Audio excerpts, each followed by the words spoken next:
friends, my name is Menka and welcome to another video. So I'm going to be introducing a new series to my channel where I'm going to be reading a lot of books that are very popular that I've never read before because it took a huge gap between reading from when I went to university to after I graduated. So there's a lot of popular books I haven't read.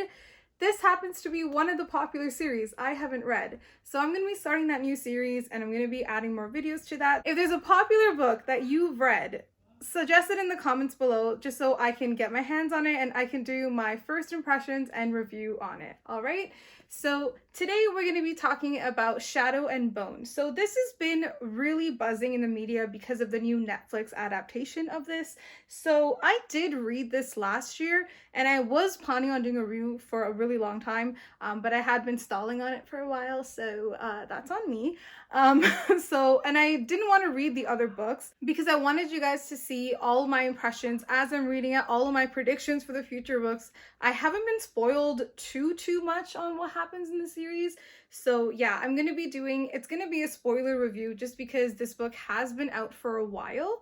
So you can let me know if you want me to do a non-spoiler review for this as well. I can definitely put out another video that's a non-spoilery video, but I do want to let you know that this one is going to contain spoilers. What I will do is I'll go over the main story. I'll go over all of the OMG plot twisty moments and how I felt about them. I'll go over the main characters, and I'll go over things I liked and also didn't like, and then I'll give my overall impressions of this book, okay? So with that being said, let's get to the actual review. So the book is called Shadow and Bone, as you can tell, by Leigh Bardugo, and it was published back in 2012. So I am only 8 years late to reading it and 9 years late to reviewing it. So with that being said, let's get to the plot of this book. This book takes place in a fictional place called Ravka, and Ravka is actually kind of at war with its bordering nations, and the rivaling nations are Shu Han, Ferida, and Kerch. So these different nations are trying to fight each other and trying to get control of the land. And on top of that, Ravka is also split into East and West Ravka by this thing known as the Shadowfold. So this Shadowfold has kind of split up the entire country, and the Shadowfold is not good for the Ravka people because traveling through it is very, very deadly. So in this world, we have people known as the Grisha, and the Grisha have different powers and they have different titles based on what their powers are. So these titles are Korpolaki, Etheralki, and Materialki. I'm probably pronouncing this wrong, I'm trying my best, but those are the three mains. And then you also have like the Darkling, who's like the leader of them, and he has like dark magic. And then you also have Alina, who's a light summoner, and she has light magic. So the book starts off with Alina and Mal, and they both are orphans together at this one place, and they both are tested to see if they have Grisha powers. So that's how this book starts. And then it doesn't really tell you what the result of that test is. When you go to the next chapter, they're all grown up, and you see that they both are part of the army. So it's just assumed that they both fail the test and they both are regular human beings. Because regular human beings also exist in this world. You don't have to be a Grisha. So they both are part of the army. He's a tracker and she's a cartographer. And you can tell in the very beginning of the book that she really has strong feelings for Mal. However, he's like the charming ladies' man and he doesn't really see her as that. He just kind of sees her as like a best friend and not really anything more. But we do see hints of like things kind of sparking between them and things he also feels when he first rescues her from like the Darkling's carriage in the very beginning. So in the very beginning of the book, what they have to do is Alina and Mal and their unit have to cross the Shadowfold to get to West Ravka. So what happens is when they cross, they're attacked by these creatures called Volcra, and somehow like in that entire attack, Alina just sees this bright light and she's able to summon this huge bright light in the Shadowfold, and that causes all the Volcra to go away and they come back out. They don't cross, they just come back out the way they are, and then she is taken into the Grisha tent and to the Darkling. So that is where Alina finds out that she is indeed a Grisha, and she has a very rare ability. She is a sun summoner. And because she's a sun summoner, she could also be the target for a lot of assassins. So the Darkling takes her in and he takes her to Os Alta, and over there she'll begin her training. So you find out that like for a long time that this Shadowfold has really devastated Ravka, and the Darkling is really happy that Alina is a sun summoner, because this means that she can go and she can destroy the Shadowfold with her powers. So this is a huge game changer, and he really needs her help. And you know, it's really a bad thing for your whole country to be divided when, you know, invaders are trying to come in. So he asks her for her help, and she says okay, and she goes in to help and to train, to hone her powers, to see whatever she can do to help.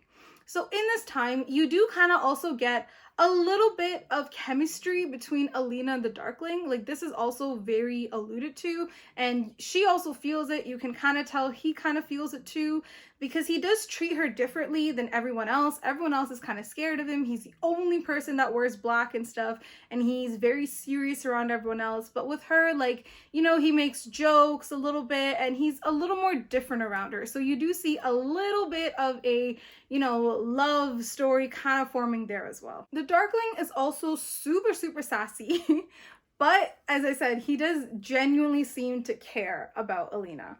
So this one thing that the Darkling tells Alina is that his great-great-grandfather, who was another Darkling, he's the one that created the Shadowfold. And so every Darkling since then has been trying to destroy that Shadowfold. So now, seeing that, you know, she's a sun summoner, he finally has hope that they could do it.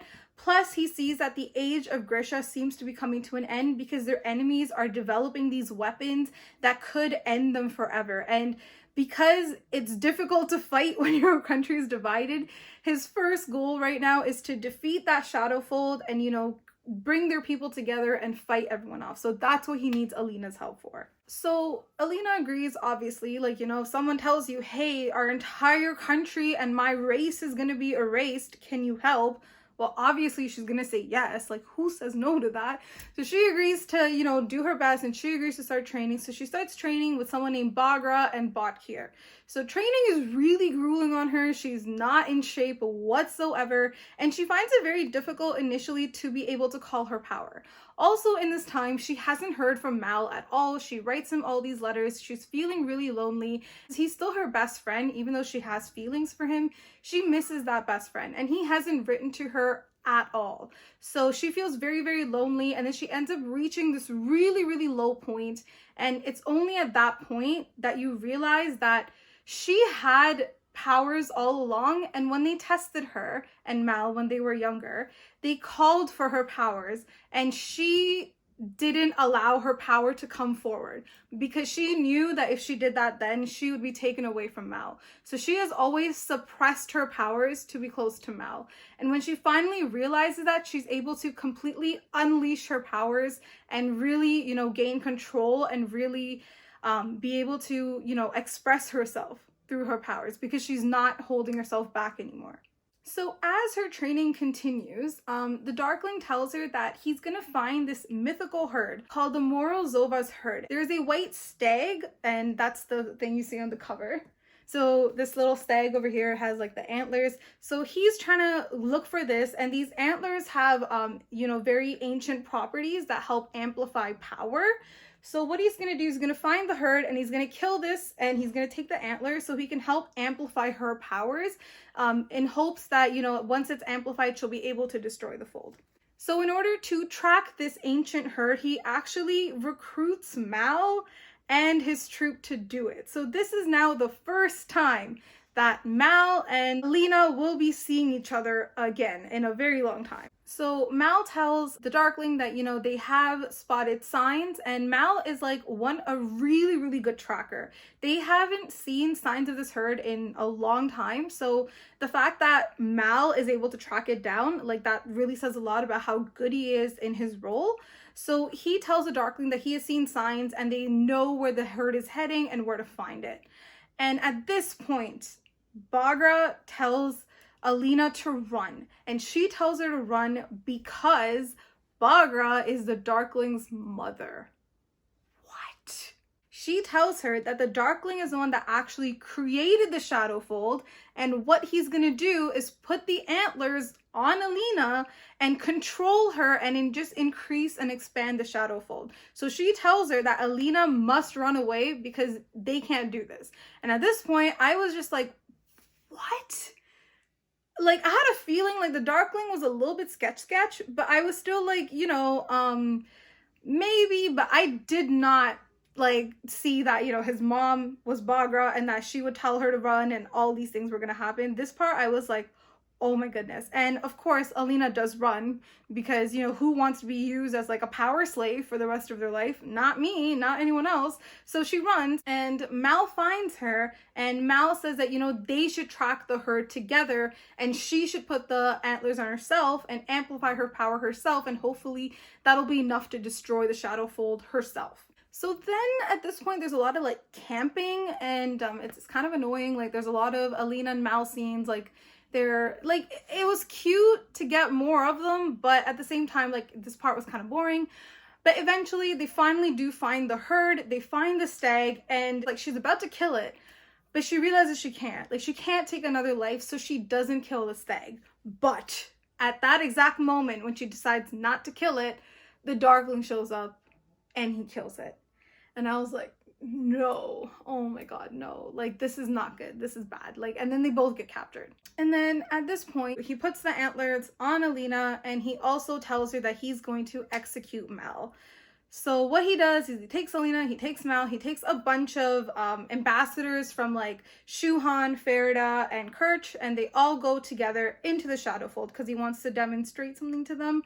But here he goes absolutely insane, uses Alina's power to expand the Shadowfold, and this really scares everybody else, and he's like absolutely maniacal at this point. It's actually kind of terrifying to read, and everyone's like, what are you doing, blah blah blah. And he basically says, if you all don't back down now, I will push the Shadowfold into your countries. And so he's kind of just showing off his powers to them and threatening them. But it's kind of scary. Like, you know, if you're trying to negotiate and like really do these things, like, I don't know if this was the best way to go, my guy, but you know, this is what he ends up doing, and it is actually kind of scary. And then we get to the very climax and end of the book. So at this point, you know, Alina has the antlers on her and she feels hopeless, but then she realizes that by saving the stag and choosing not to kill it, she also had some of its powers in her. And so with that, she's able to break free from the Darkling's hold, and she's able to save herself and save Mal. She tries to save anyone else, but everyone else just seems to like, you know, point their weapons at her. So she's like, nah, bro, I'm not saving y'all. So she runs away with Mal, and she leaves everyone else in the Shadowfold, and they escape. So that is how this book ends. So that was the main plot of the book. I personally thought it was really good. It really was enjoyable. I really like the twists and turns. I typically don't like love triangles, but this one was still okay for me. I thought this was cool. Again, the Darkling is still a really interesting character. I do like the relationship with Alina and Mal so far. And I really liked how rich this world was and how interesting, even between like the Grisha, there's different classes, and you know, there's so many different places. I really think the author really thought through her world. So I really did enjoy how rich this world was, and how, you know, I really like the plot of this book as well. I thought that was really well done. So now we're going to move on to the biggest OMG slash like plot twist. So again, this is going to be spoiler. I let you know in the beginning, but this is going to be like spoilers for like the major like plot twists and like big moments. All right. So the first big moment for me was when we get the memory of like Alina's doing like the Grisha test when she was younger, and how like when they did call her power, she felt something in her wanting to respond to that call. But in that moment, she knew if she did, then she would be taken away from Mal. And Mal was just everything for her, so she repressed her power. And then in her lowest state, knowing that Mal doesn't care about her, he hasn't been writing to her at all, she is able to kind of reach that lowest low, that memory, and able to call her own power. And I just thought that scene was really beautiful. Like, I love that, like, at your lowest, you're able to find your strength. Like, it was a very powerful moment for me, so I really like that moment a lot. The second kind of big moment for me was when, like, the Darkling just kind of kisses Alina, because I was like, okay, what? It felt a little rushed, and it happened kind of quickly. Like, I could tell, like, something was developing between them, but that kiss was just like, whoa, okay, I guess we're going there. Like, it went from, like, you know, little baby steps to whoosh real quick. So that was another moment that I was like, oh, okay, this is the thing now, all right. So yeah, that part was a little much.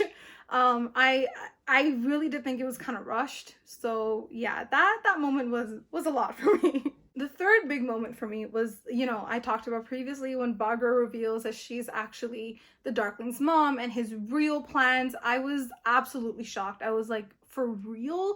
This is what's happening? This is absolutely insane. Like, I did not see that coming whatsoever. I was really shocked, and I was like, okay, so this is where the story takes a turn, and I really liked it.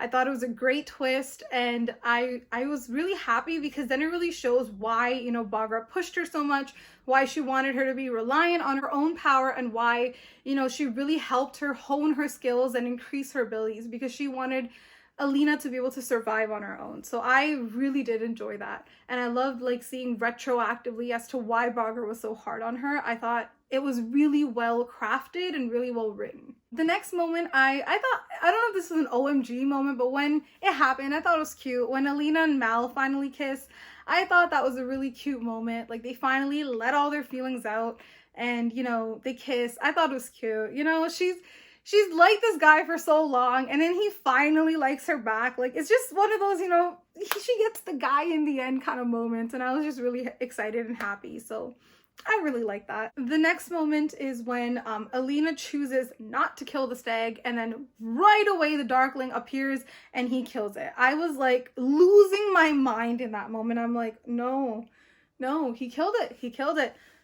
Now he has the powers. Like, she should have killed it when she had the chance. I mean, I'm a vegetarian. I do not promote killing animals, but in that moment, I was like, she should have done it. She should have killed it. Oh no, like, what's gonna happen now? So that moment really did scare me because I didn't know what was gonna happen next. So I was really, like, at the edge of my seat reading that part. So yeah, that really did like punch me in the gut for a second because I was like, holy, what's gonna happen next? And then this goes hand in hand with the next scene when he puts the antlers on her and controls her.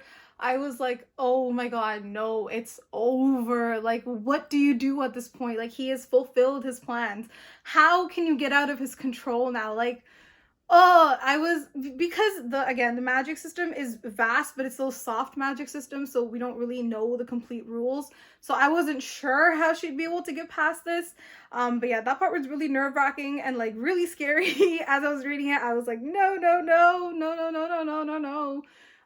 So yeah, that was really something.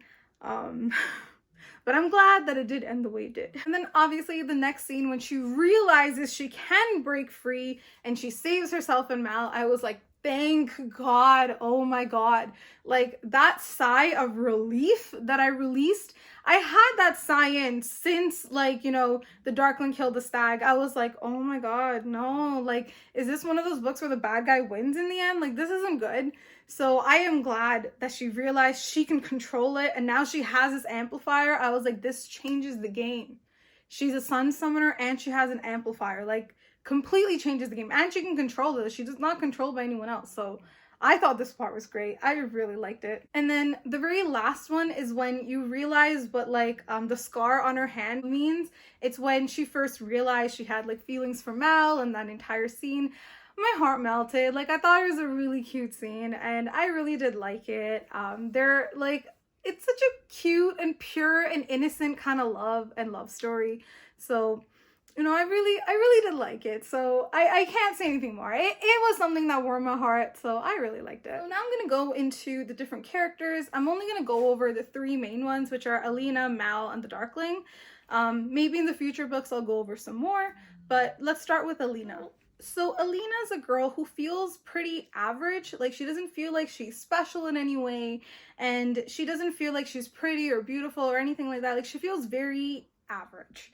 And she and Mal have been orphans, and so they were together for a long time, and she's really close to him and really like feels safe around him, to the point where she even suppressed her own powers in order to be with him. Due to the suppression of her powers, she's actually really weak, again, goes to her averageness, and she even looks very average because she suppressed so many things within herself, to the point when she unsuppresses it and she releases her energy and she's able to like call her power to her will, her appearance actually does change. Like she appears, you know, more, I guess, beautiful, more confident, things like that. Like things really change about her ever since like she lets go of that suppression. So I really like that aspect of it too. The fact that she's super ordinary and nothing really special about her. She looks pretty ordinary. And then when she's able to embrace her powers, like it gives her confidence and makes her more beautiful, things like that. I really like that. She also joins the army of Ravka in order to help protect her people. And then when she finds out that she's a sun summoner, she's super shocked. But she once again decides that, no, I'm going to train, I'm going to do well to protect my people. That's another thing I really admire about her, is that she's not selfish whatsoever. She really does care about her people, and she does want to save everybody, and she's very like self-sacrificing that way, even though in the end like she does run away. She wanted to save everyone else, but they chose to, you know, attack her, and she's like, okay, fine, you guys can stay here instead. And she ends up leaving. And like she, in that sense, I really do connect with her, because she wants to do what's right and she wants to always help as many people as she can. So it is a characteristic about her that I really do like. Another really important characteristic about her is that she is extremely loyal. So she's extremely loyal to Mal, she's extremely loyal to Ravka. That's why she always takes on saving them, no matter which way, you know, she can do it from, whether it be as a cartographer or as a sun summoner. So I really like that aspect of her. You can tell because even months into her training, she was constantly writing to Mal. She was constantly trying to like talk to him and stuff, because she's extremely loyal. So that's another characteristic about her I really enjoyed. So overall, I actually really did like her as a character. I thought it was really interesting to see how like an ordinary girl gets caught up in this entire thing, finds out she has this rare ability and has to save her entire town, which again, I understand is like the story of like a lot of fantasy, but I actually really did like reading like, you know, this part of it, and I thought it was really cool, and I really did like that, you know, she ended up rising up to the challenge and she ended up taking it, because that is who she is as a person. And one of the last things about her is, personally, it hurt a lot to read about her struggle to get past and over Mal, because getting over someone and, you know, moving past someone is one of the hardest things to do. So when she was able to move past that, I was really proud of her. Like, I felt like she was my friend or someone, you know, that got over like a terrible ex, and I was super like proud of her when she did that. So now we're gonna move on to the Darkling. So the Darkling is this dark, mysterious guy. He is the ruler of the Grisha,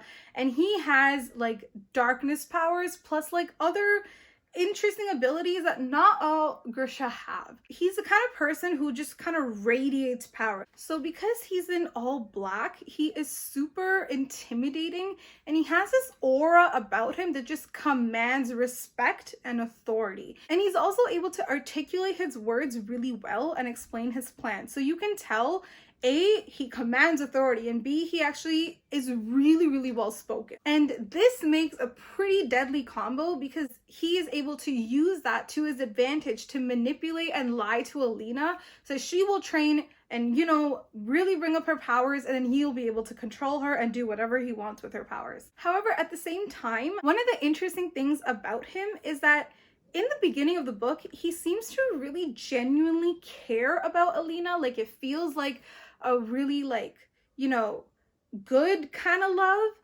But then towards the end of the book, like after, you know, she leaves and everything and he like captures her again, it kind of turns more into like a possessive kind of love and more of like a toxic kind of love. So I really enjoyed seeing that like turn of it, where it starts off pretty like innocent and nice, and then kind of also kind of raunchy, and then it moves into more of like a possessive kind of love. And so that was interesting to see. So he clearly has like different emotions, and he's not just like all evil. So that was a pretty interesting turn. Another interesting thing about him is that he believes the way to save Ravka from the invaders is to threaten them by saying that he will expand the Shadowfall to their areas, which is interesting. Like, you can intimidate your enemies. That's not, a lot of people do that. A lot of countries do that. We have nukes aimed towards each other for a reason. But that's not always the best way to ensure peace, like instead of being like, hey, I have a gun, go away. Like, there's other ways to negotiate peace. So he's clearly one of those people that's like, no, violence will result in peace. So he's one of those people. So that's a really interesting belief system to have, in my opinion. And it makes sense that he has a belief system. It wouldn't make sense if he, tried to peacefully negotiate something. That doesn't seem something that is in his character. So yeah, that's a pretty interesting thing about him, is that he believes violence will result in peace. And then we really see his dark side come out when he takes the representatives and Alina and Mal to the Shadowfold, and he makes her expand it and like mercilessly is like killing all these people. And the reps are really scared, and he is like at this point absolutely maniacal, and it's kind of scary to read about. And this part was really like, it felt like he was just unraveling. And it was really interesting to see that insight to him, because he's usually pretty calm and composed and has his like stuff together. But at this point, he was like, his hair would probably be like Einstein. He's like, yes, my plan is coming together. Like, like that's kind of what I imagine him to be like, but scarier, because he's actually killing people and threatening to kill people. So that part was like pretty interesting. His entire character just unraveled, and we get to see his raw, like, dark self. I thought that was pretty great. Like, it was pretty well written, and I thought it was really great and interesting. So all in all, I think he's a really interesting character. Like, he's really morally gray, because on one hand we see him mercilessly killing people, but on the other hand he has a very soft spot for Alina. So it's really weird, because like, you see someone murdering other people, and then you also see that he has love in his heart. So it's a really interesting, thing that makes him more layered as a character. But also we're told that he's a player and all these other things, so we don't know. Like, there's a lot of labels about him, but he hasn't done any of those things yet. So I don't know, he could have been a player. But the things we do see him do is kill people, but also be super soft to Alina. So those two things are at odds with each other, which really adds more to the layers of his character. So yeah, because of that reason, I still can't place him. I can't tell you if I think he's good, if I think he's bad, or like what's gonna happen with him. I honestly don't know. But for that reason, I do think he's very compelling as a character and also as a villain. So now we get to Mal. So Mal is a character that, he's super good looking, he gets all the girls, he's a ladies' man, and he's a very, very skilled tracker. He's a person that can track almost anything. And, that gives him like a big ego as well, a little bit, and he thinks he's the best and all that kind of stuff. He has a bit of an ego. However, he's also very, very loyal to Alina, to the point where he's willing to risk his life to help and save her. So that's one thing that I really did appreciate about him. I feel like his character did have a bit of an arc. Like, he started off super cocky and all this stuff. He never noticed Alina. But then we get to, the middle and the end where like he really does show that he cares about her and that he's willing to risk even his life to help her. So that's something, I really liked, and I like that he kind of, calmed down a little with his ego, and he actually did end up going to help Alina.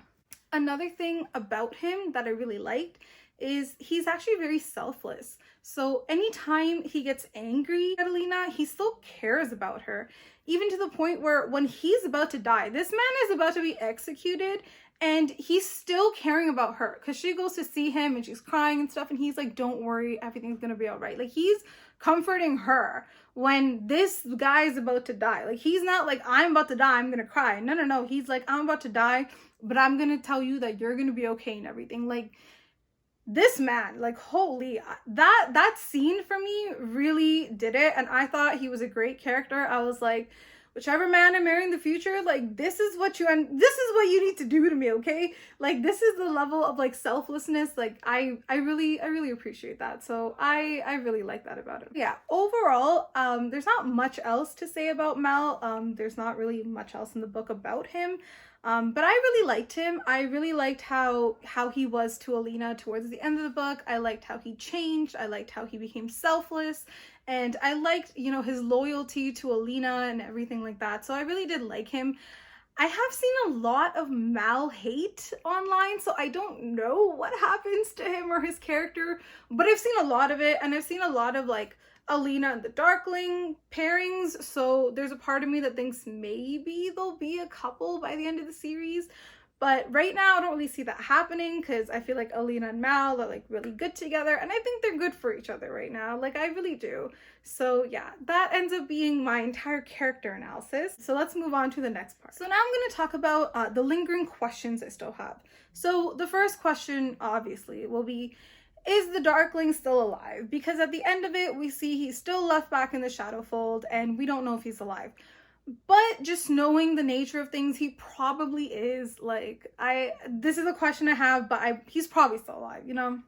So I'm just gonna answer that question myself, probably. Second question is, what other powers does he have? Because apparently amplifying other people's powers is only one of his extra powers. So I'm excited to see what other things he can do, because he's clearly like, you know, someone really special that can do things that other Grisha can't do. So I'm really excited to see what those will be. What ship with the black sails are they looking for? They alluded to this in the book, so I want to know if they get there and what that ship means. Want to know if we'll ever see Genya again. I really liked her. I thought she was a great friend to Alina, and I really liked their relationship together. So I really do hope we see her again. So yeah, let's hope. Also, what's next? Like, what are they gonna do now? Are they gonna hide forever? Everyone knows she's a sun summoner, and you know, she escaped. They're gonna run after them. So what's gonna happen now? Like, what more can we do here? Like, are they just gonna hide? So that's one thing I'm looking forward to in the second book, just to see where the story goes forward, because there's no plan for Alina and Mal right now. They're just on the run. Next question is she gonna try and destroy the fold herself? That's one thing I want to know. Or is she going to try to, you know, maybe help someone else help her, or find another sun summoner? That's something I want to know, because I feel like she might not be powerful enough to do it by herself. I think she'll need a group of people to help her. My next question is does Mal have some sort of like tracking power? Because they keep alluding to the fact that he's very unusually good at this. So I want to know if he has some like magical ability as well that makes him really gifted at like tracking. So I feel like this could be something that's answered. Maybe he has an ancestor that's Grisha and he has some magical blood that makes him a good tracker. I don't know. Or maybe there's a whole other like magic system, and like he's from a really rare family line or whatever, something like that. The possibilities are endless. So I really do think that he has a super ability, and hopefully we find out what that is in the future books. Next question is, what did Genya do to get her freedom?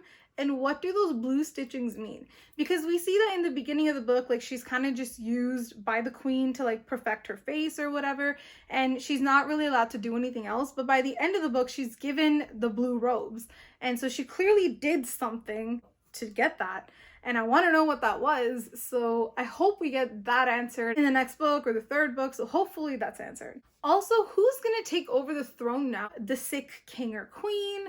Is it going to be their son? Like right now there's a power vacuum and they need someone to take over that like spot. So I want to know who ends up taking that throne.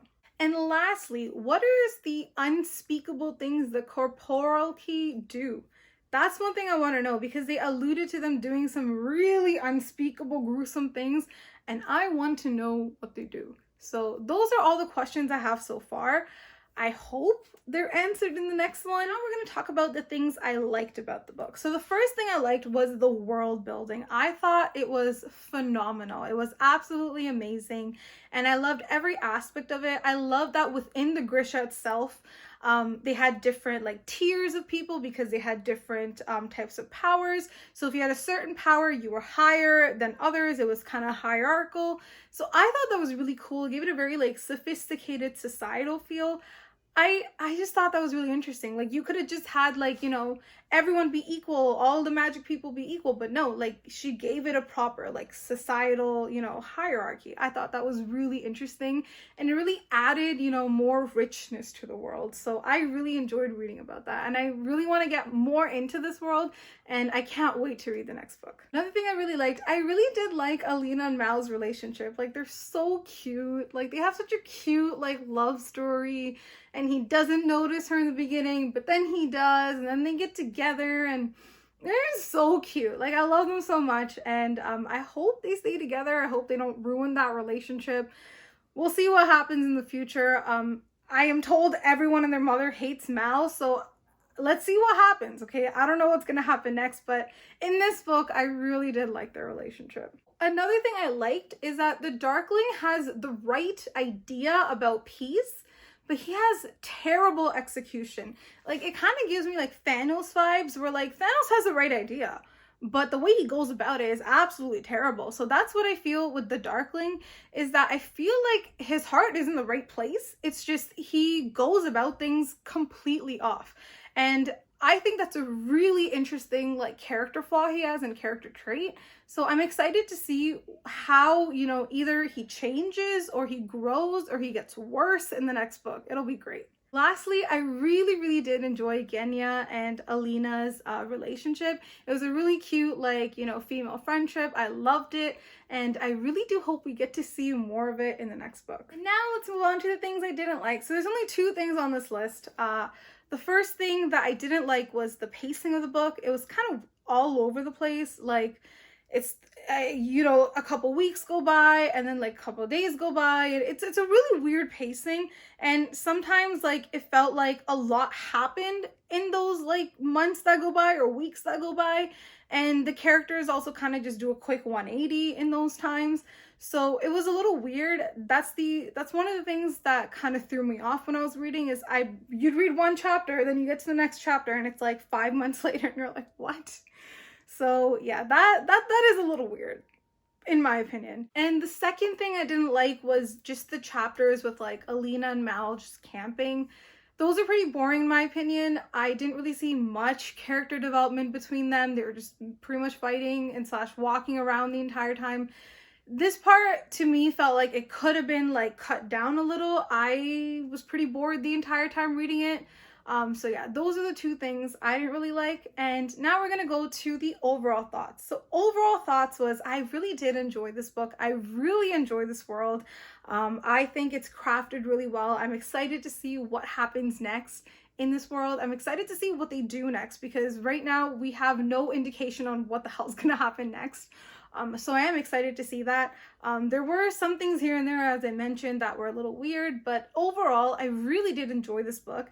I would give it like a solid 4.5 out of 5 in my opinion. I think it was absolutely fantastic. If you haven't read this book, I would recommend reading it.